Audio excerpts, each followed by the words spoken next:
Shares ended the day slightly down. Apple shares, why? Well, I think a lot of news is always anticipated into these events. But what really I like, out of this event is the fact that the iPhone X is delayed, yet Apple gave pretty phenomenal guidance for the September quarter.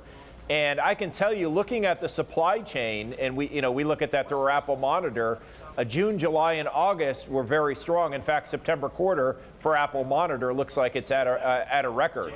So to me, that was very, very encouraging. Here's the iPhone X delayed, yet the supply chain and Apple's outlook were very, very strong. So I come out of this event more bullish than ever about Apple.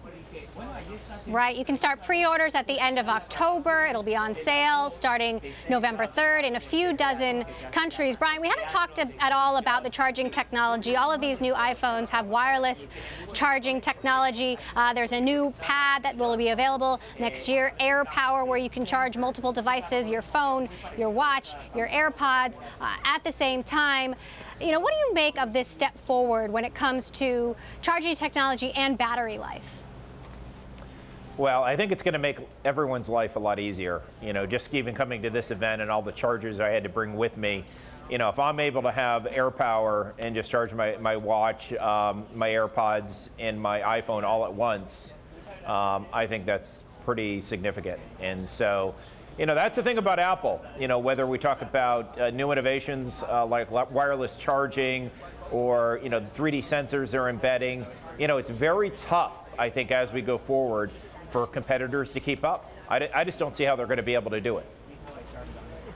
Interesting, given that Samsung is currently in the lead when it comes to global smartphone market share. Huawei is number 2. Oppo, Vivo, Xiaomi all have much cheaper alternatives to the iPhone. You don't think that's stiff competition? So I've always felt, Samsung is a great competitor. There's absolutely no doubt. Huawei's done a decent job. And I think outside of that, though, while Vivo and Oppo, we know the reason why their market share has gone up so significantly. China's 4G network has expanded, and that has brought consumers into the system to buy 4G smartphones that can't yet afford an iPhone.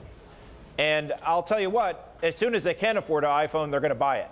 And that's going to be trouble for Vivo, Oppo, just like it was for Xiaomi the last couple of years as Vivo and Oppo came to power.